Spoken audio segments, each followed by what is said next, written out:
This meeting is being recorded. Okay, great. So now I'm actually going to introduce myself again. Sorry about that. So I'm Courtney Morehouse. I'm with Berkshire Regional Planning Commission. We've been working with the town to create a hazard mitigation and climate adaptation, or MVP plan, for the past year or so.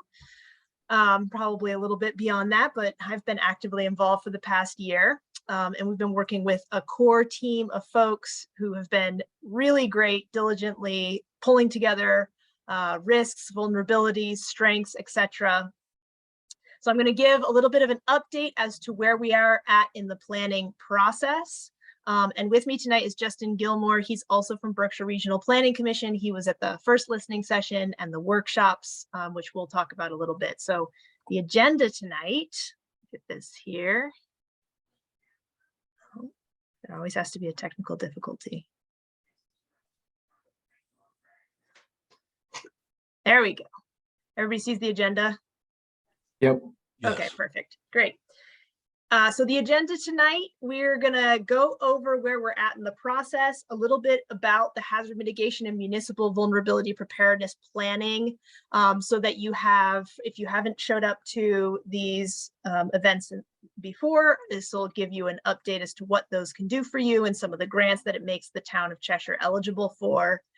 We're going to then review some of the findings that we have gathered so far in regards to hazards, vulnerabilities, and what has come up in the townwide survey.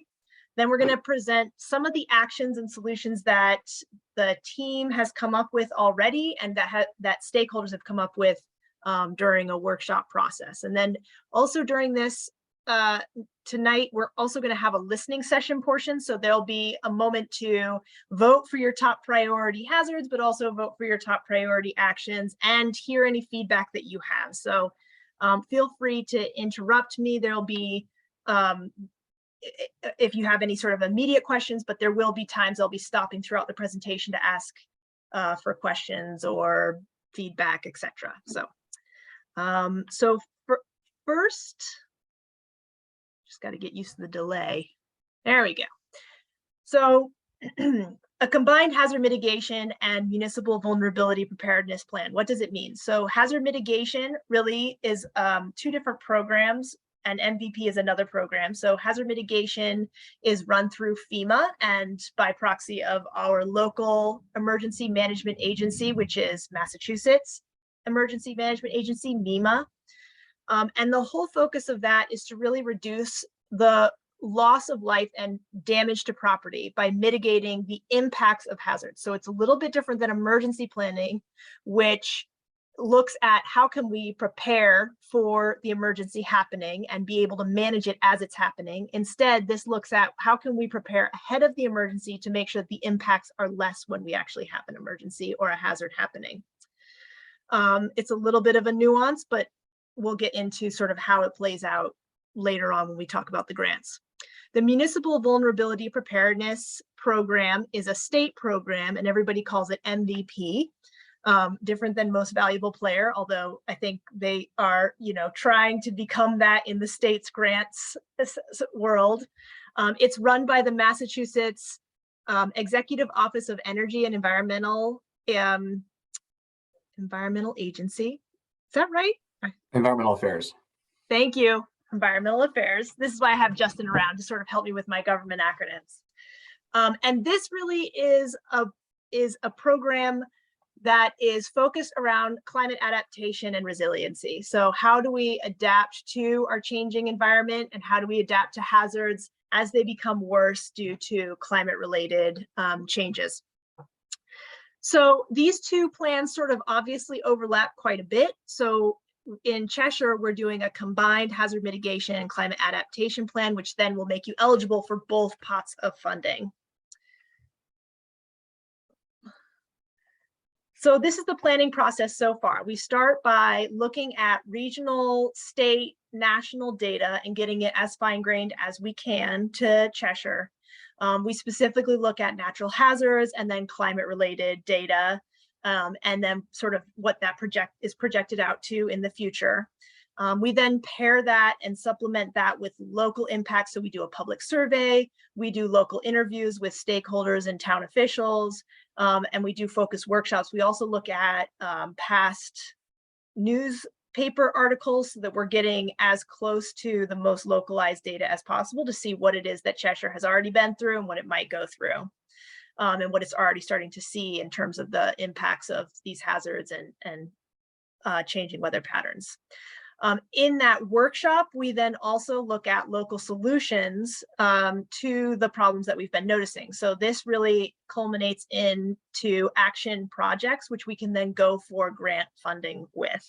So it's a key piece of the process. So this happened in June 3rd, where key sort of stakeholders throughout the town, heads of commissions and boards, and community members were invited to do a workshop. So it was kind of a focused, less sort of public facing, but more of a focused workshop on both hazards and the actions that go with them. So we start by sort of characterizing what are the top 4 hazards in the town of Cheshire, what impacts us the most, how do those impact us both on the infrastructure, societal, and environmental level, and then what actions can we put together to mitigate that. We also had a first public info session back in March sort of to introduce the process, and we're in our second listening session now towards the end. We might have yet another one when we actually put together the plan so we can gather feedback based on that hazard mitigation plan. That public comment period we expect to happen in February, so stay tuned. And then we send it to both FEMA/FEMA, as well as the MVP program at the state level. Both of them review this and then basically give us an approval. They usually send us back comments, and then we frantically address those comments. And then the town takes that final plan that's approved by both agencies and adopts it. And then you become eligible for funding. So when I say eligible for funding, here's what I'm talking about. So with FEMA, the focus, as I said, is on prevention of loss of life and damage to property. And there are 3 main grant programs that we look at in order to address that. First is the Flood Mitigation Assistance Program, and that is really focused around severe flooding and repetitive loss due to flooding. To be part of this, to apply to this grant program, it has to address flooding within what's called the NFIP, that's the National Flood Insurance Policy areas, so the 100-year floodplain, which I'll have a map of later on. And you have to really see repetitive loss to property within that 100-year floodplain.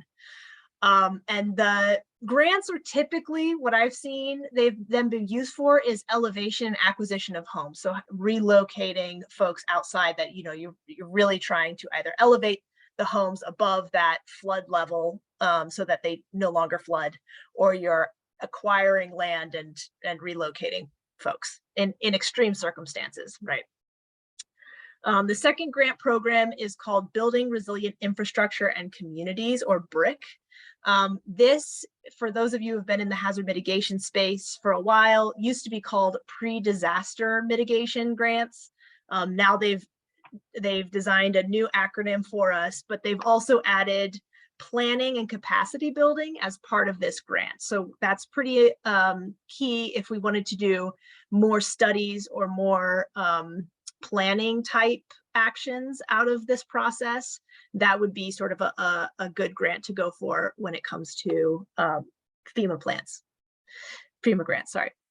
And then the last program is called Hazard Mitigation Grant Program. And this looks at sort of structural and drainage upgrades. So this is really infrastructure focused. It's shovels in the ground. It's not really used for planning or capacity building. So it's really when you're finalized and you have the engineering all done and you really want to get the construction done, that's the grant you can go for that. They also, they sometimes also fund these hazard mitigation, but that's not where we got the funding for this particular one, but they do that as well. So again, when we talk about FEMA grants, they are concerned about these hazards, right? And only these hazards. It's very focused on those big events. So severe winter storms, hurricanes, inland flooding, landslides, earthquakes, kind of the big stuff. So notably, FEMA sort of kicks in when you have these giant Berkshire events. So the 2011 Hurricane Irene, money came in to repair some of the damage there and also build it better so that when you just realize I almost said a phrase, we build it in a way that it won't sustain that damage again and again, right? So dam failures is also sort of something to be concerned about that FEMA can do, can help with dam repairs, that sort of thing. Tornadoes, the microburst, wildfires, these are sort of the big events that they're concerned about. With the MVP program, they're really looking at changing weather patterns in a holistic way. So what are the impacts that you're going to see, not just on your infrastructure, but on people, on the environment? And what, as a town, do you want to see happen that can help you become more resilient to those changes, right? So they have a heavy emphasis on vulnerable populations, whether that's environmental justice populations, low-income folks, seniors, children. So it's really the focus is on how do we all sort of continue to live healthy and sustainable lifestyles, sustainable with a small s, in sort of these more extreme heat weather conditions that we might experience due to climate change. So some example projects that have been funded through the MVP program is culvert replacements. They like to joke that they didn't know what culverts were, and then all of a sudden all the grants they got were about culverts. So this is obviously something that's a big need in Massachusetts. And I think Cheshire is no exception from what I've been gathering in the data. So culvert replacements. The other one that might be of interest to rural communities throughout the Berkshires is this rural dirt road assessment, in which they looked at the increase in freeze-thaw cycles and how that impacts our dirt roads that are pretty unique to Western Massachusetts in a way that aren't as prevalent in perhaps Eastern Massachusetts near to urban centers. So those are sort of two things, but it can span to, you know, many different projects through, you know, all having to do with climate related. So in my town, they were able to fund a portion of their emergency, I think they're calling it the emergency center, but like the police and fire department replacement and making that really flood resilient and sustainable, etc. So I'm going to stop there and see if anybody has any questions about some of the grant programs and what they cover, and hopefully I can answer those.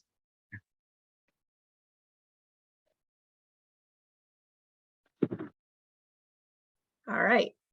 Well, hearing none, I'm going to move on. So this gets into more of the data that we've collected so far. So here's what we're seeing today. And this is something that we also talked about in the first listening session, but some of the changes that we're seeing in Massachusetts, increase in temperature. So we've seen a 2.9 degree Fahrenheit increase since 1895, which is pretty much when they first started recording those things on a pretty mass scale. That has also increased the growing season by about 15 days, which at first can seem good because you have more days to grow, but it also is more days for pests to continue to sort of get at your crops because they don't have that hard frost in the fall like we used to have. It's sort of a lower frost and then leading us into winter. Obviously, sea level rise in Boston, they've seen 11 inches since 1922. And then probably more importantly for Western Massachusetts is this increase in heavy precipitation. So of all the regions in the United States, the Northeast is expected to see the most heavy precipitation or extreme precipitation out of the entire United States. So it's a 55 increase that we've already seen since the 1950s, and that's expected to increase even more by about 40% according to NOAA. So again, these are sort of projections and guesses, but that is sort of what they're thinking. So think instead of having, you know, a sprinkle of summer rain throughout, instead we'll get droughts conditions, but then heavy rains that sort of create flashier stream conditions and can increase erosion like what you're seeing here in Savoy. So this was, Irene was sort of an example of a heavy, quick rain condition. Maybe not as quick as we perhaps like, but heavier rain condition that sort of erodes at streams and overwhelms our stormwater system. So something to think about And it's partly why we've been talking about culverts so much, because we are looking at our culverts and going, oh, okay, they were sized for a certain expectation of volume of rain, and that is perhaps not what we're going to see and what we're not seeing now. So when we look at what this might do in Cheshire in particular, we're particularly concerned about the flood zone areas or the 100-year floodplain. So you can see that in the green, all of the red dots are houses that are located in the 100-year floodplain.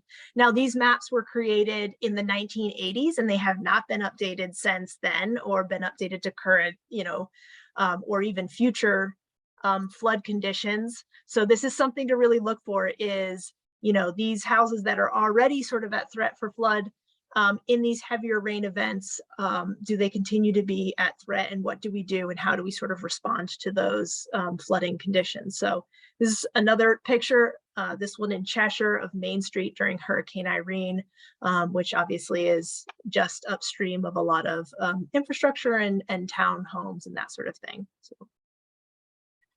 The other thing we're seeing is changes in winter weather. So when we talk about temperature change, the biggest impact is going to be in our winters. So yes, temperature is rising in all seasons, but they're finding that it's becoming warmer in the winters faster than in the summers, if that makes sense. So we're going to have greater freeze thaw fluctuations where instead of what we used to get, which is sort of it gets cold, you have these consistent freezing temperatures throughout the winter. Instead, what you'll have is some days that sort of rise above that 40-degree, thaw things out, and then freeze the next day and create sort of a fluctuation. So those increase in freeze thaw cycles. This can also increase maintenance to roads from mud and potholes. There'll be less snowpack in general, which can change the water table and then also lead to some drought conditions. So in Cheshire in particular, here we go.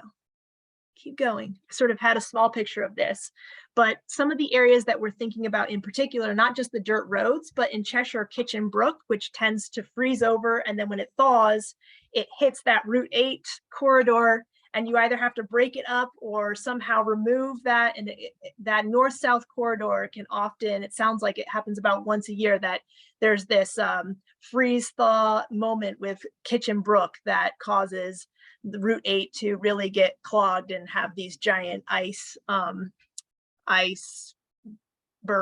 if you will, small icebergs, but these icebergs that go across them and cut that off. So something that addresses that would be, I think, a really good either FEMA or MVP plan.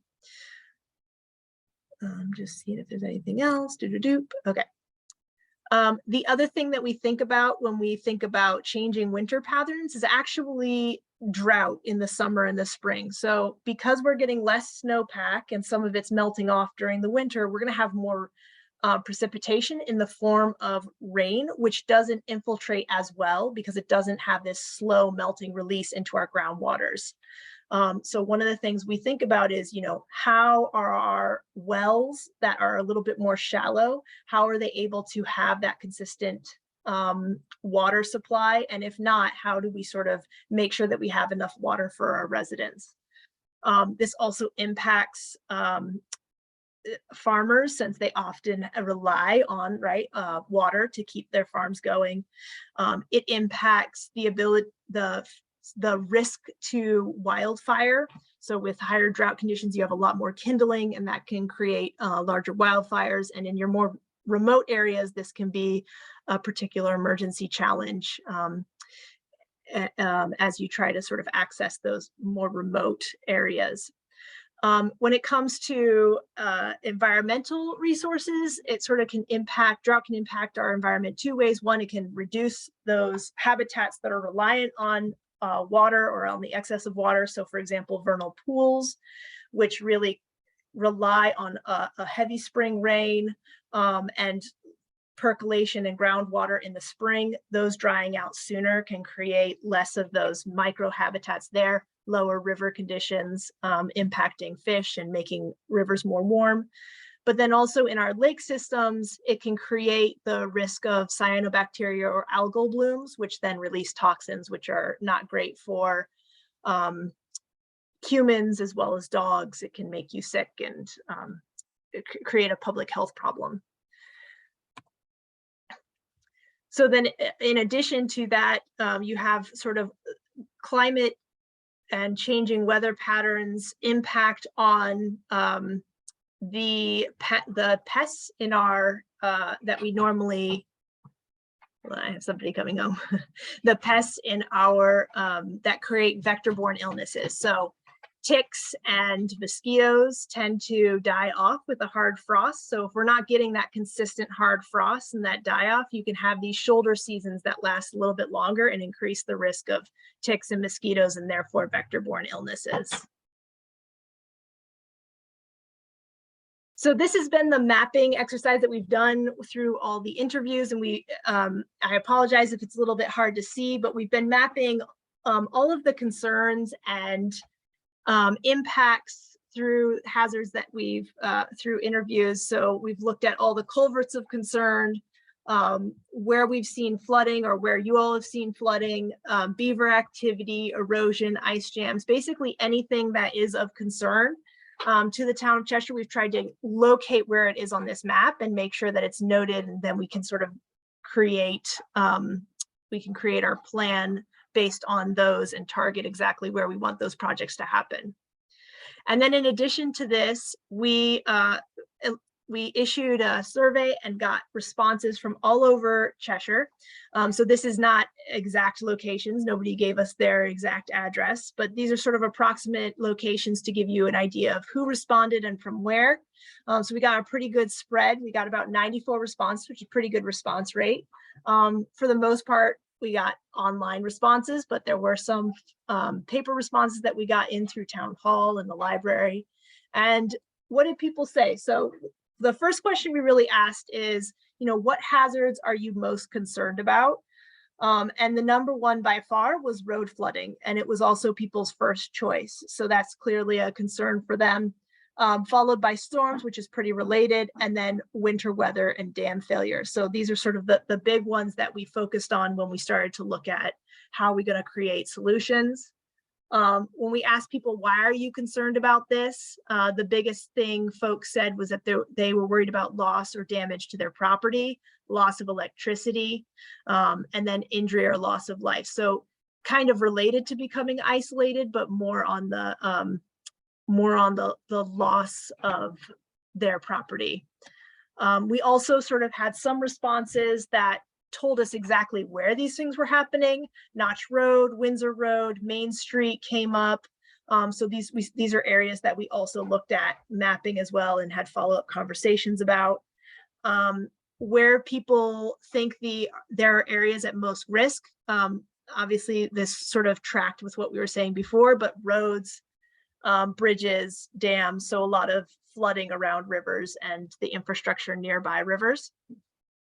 And then other things that came up, environmental impact came up quite a bit. And the biggest one that sort of wasn't accounted for in the survey that came up was the emergency shelters. So that was something we definitely heard more about and focused more about. So the other thing we looked at, not necessarily in the survey, but through the process in general, is where in the town there are specific vulnerable populations. So that sort of came in two places. The first thing we looked at was, where are there sort of more concentrated low-income folks. So the two mobile home parks off Dublin Road, which sounds like it can sometimes get isolated due to flooding and sort of the perpetual flooding as it's in the floodplain there, as well as the Kitchen Brook mobile home. So particular concerns about, rescuing people and having emergency services go to those folks. And then in the Resilience MA, which is part of the MVP program, they've mapped all of the environmental justice communities, either based on income or race or English as a second language. So there's a whole slew of things that can make you particularly vulnerable to environmental and hazards issues. And in Cheshire, the low-income mapping sort of extends on this north side of Cheshire, which Hoosick Valley School is sort of in the middle. This isn't to say Hoosick Valley isn't necessarily a vulnerable spot, but since it does house most of the children for most of the year, we also sort of wanted to note where that particular vulnerable population was. So the MVP workshop really kind of took the culmination of all this data and we presented it to the workshop participants, and they then sort of reaffirmed the data that we were seeing in terms of what the top hazards were. So they chose the workshop sort of came up with flooding, extreme weather and high winds, winter and ice storms, which with it, the freeze-thaw cycles being an area of concern, and then drought and wildfire.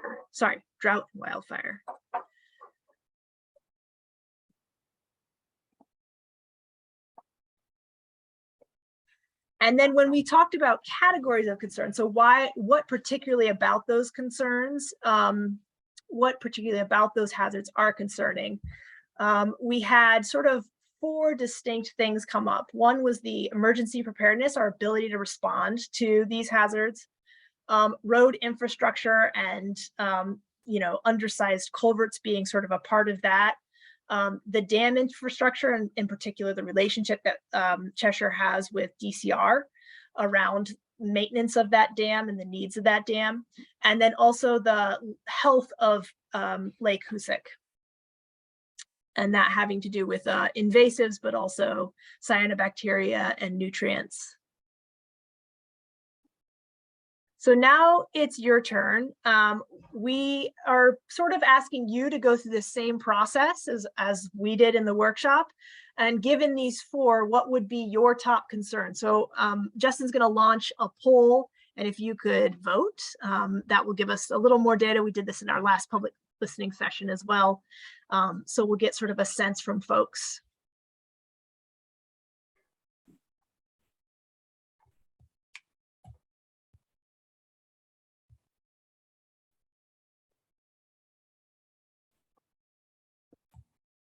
And I'm not sure if I count as a participant, but I think that's like everybody. Yeah, it looks like we have everyone. Okay, great. Get a picture of that. So Justin, you want to screenshot that? Yep. I Perfect. can share the results if you guys would like to see that. So can everybody see those results? I think you can, yeah. Okay, great. So it looks like, I mean, this is, so you can, great. So it looks like road infrastructure is sort of the number one. It tracks with what we were seeing before, and small sample size, but hopefully if you're watching this recording and you'd like to add your 2 cents as well, you can send me an email, and that will be at the end of this presentation as well, so we can get more input there. All right, I'm going to click off it. So that's gone, right? Yep, should be. Great. So I'm going to open it up now for any comments or questions from the everything I presented so far.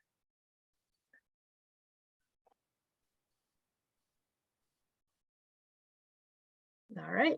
Well, hearing none, we'll move on. So then the last thing we did, and the reason we're all here really, is to look at the top priority actions that were identified in that workshop. So these were created collectively and then also sort of workshopped with the core committee. And so I'm wondering if, I do not think that Chief Francesconi is on, but I'm going to have a couple of other folks present number 2 and 3. But the first one that came up in the number 1 that was identified was increasing emergency preparedness. And the main thing that this really concentrated around was coming up with a plan for the emergency shelter. So the school, the elementary school used to be the emergency shelter before it was shut down. And now that school is uninhabitable due to mold. So it can no longer serve as the emergency shelter. The new portion of the school isn't big enough to serve as that. So we sort of have a gap in this need, right? So as we speak, the town is working out an agreement with Hoosick Valley School, but for obvious reasons, perhaps that's not an ideal location. It's up a hill, so if the emergency is during the winter, that's probably not the easiest place to get to. It's not in the center of town, and it's not nearest to the people who might need it. So it's not the best location, although it does have the facilities to accommodate everyone in town, and also has a backup generator. So it's kind of right now the only option for Cheshire, and it's something that they're pursuing in the short term so that you have at least some place to go during big emergencies. The second thing that people have talked about really exploring is coming up with some sort of like feasibility study for the Cheshire Elementary School to be redone and become the emergency shelter. So get it a new generator, redo the section that needs to be redone, and have it equipped for emergency shelter, which apparently is a little bit involved because you need showers and cots and beds and all this, all these sort of like amenities.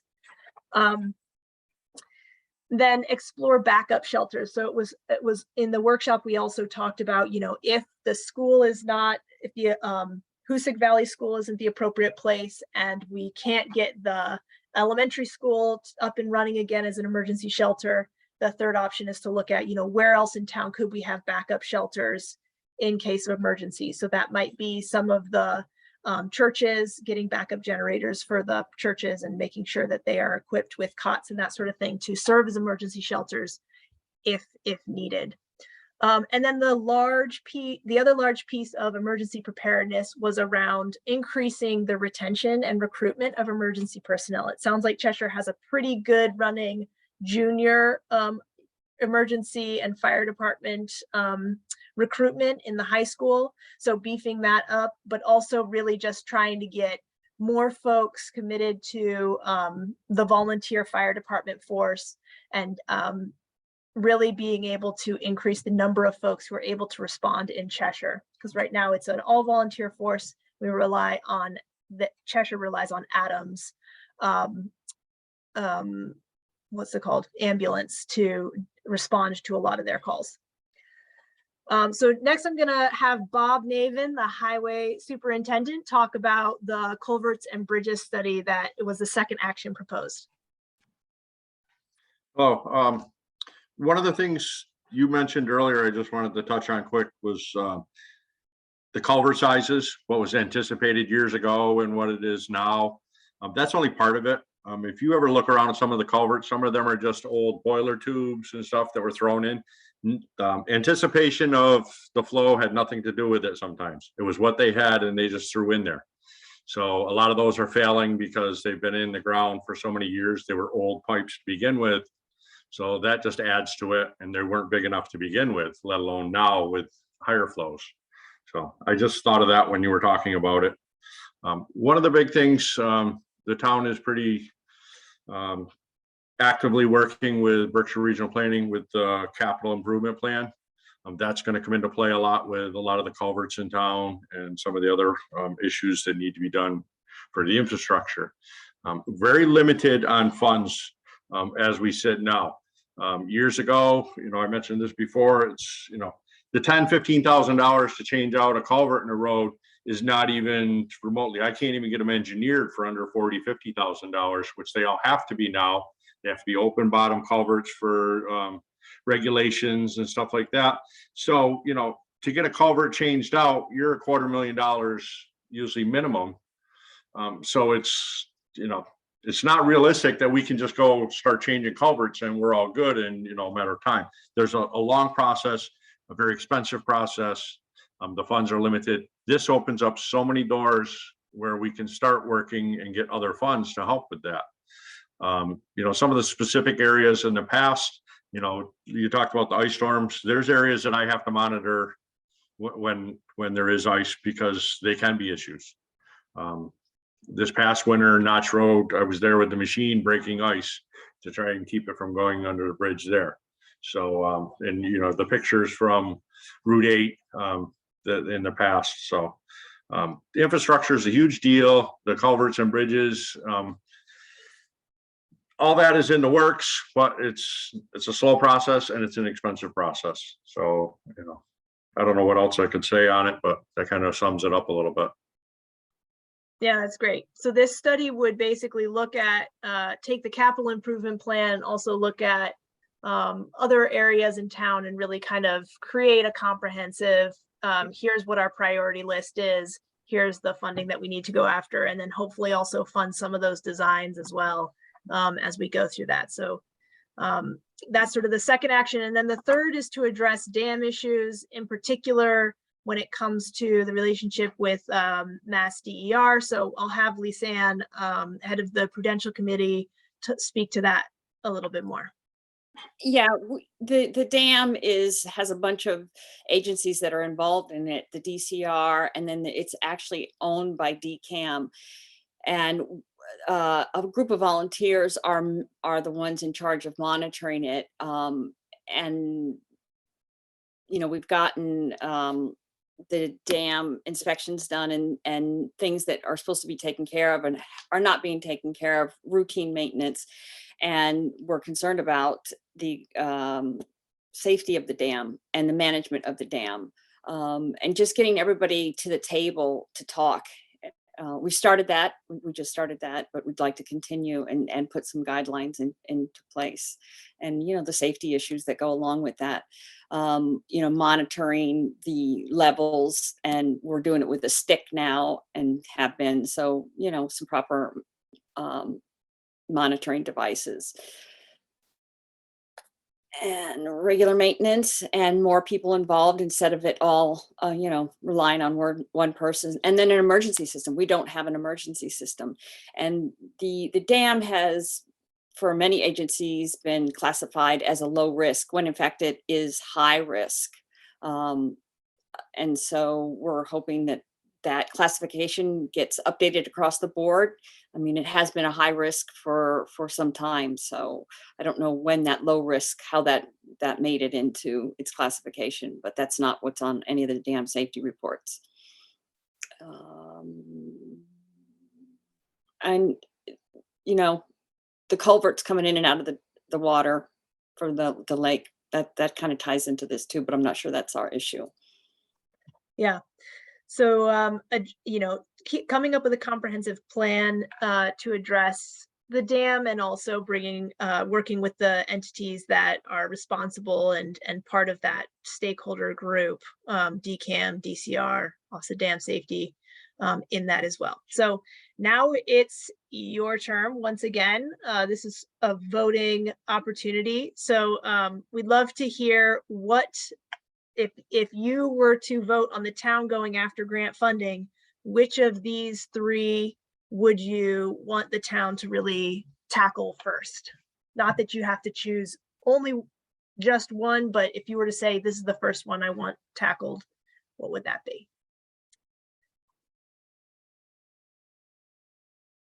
Looks like we got almost everybody. Okay, great. That's everybody. Perfect. Go ahead, Justin. Perfect. So it looks like culverts and bridges is sort of the number one. And again, if you're watching this recording and you want to participate in this, feel free to shoot me an email with which of these three you would vote for if you were in the meeting, and we will add it to the poll results. These aren't the polling here is not anything definitive. It's not like you have the final say.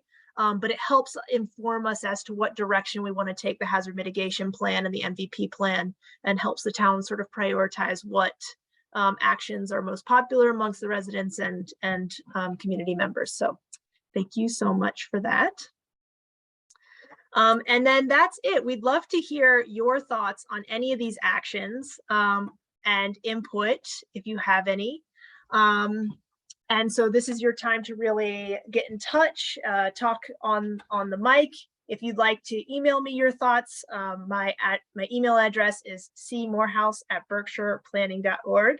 But you can also call me on the phone if that's more comfortable. So my number is 413-442-1521, extension 26, and we can get in touch with me either way. And again, we will probably have a draft plan by February. So if you are interested in this process and want to learn more, that's when we'll have another opportunity to really get your feedback. But the floor is open for anybody to offer feedback. And if not, have a great evening.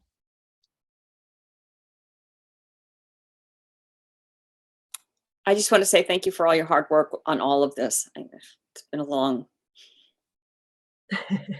it's been long, and I appreciate everything that you're doing for the town. Thank you, Lisanne. And Justin, you were a real big help tonight. Yeah. Thank you. Yep. All right, I'm going to stop the recording so we can just